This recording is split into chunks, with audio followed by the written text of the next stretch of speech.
How to use the swap feature on the Coast platform. Our product was designed to enable pure decentralized finance, and so once minted, CST is designed to be traded on decentralized exchanges. This video will demonstrate how to swap your CST for PulseChain assets. First, go to the Swap tab on the Coast website.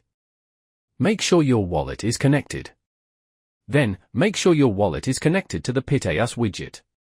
When using the swap page, you are actually interacting with the DEX aggregator contracts on PulseChain.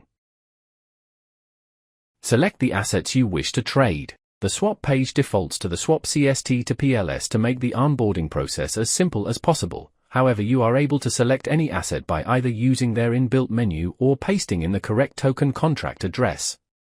Then, click Swap. When you click Swap, you will be given the chance to review your transaction. If you want to proceed, click Confirm Swap.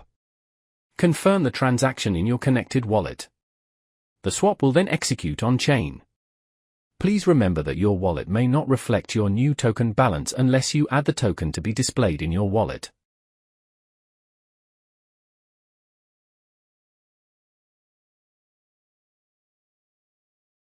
If you ever have a question while using the Coast website, please don't hesitate to reach out to our world-class customer service team. To inquire with the team, go to the text icon at the bottom right of the screen. A message box will appear, then you can directly message our team. We will promptly respond and help you through any questions you may have.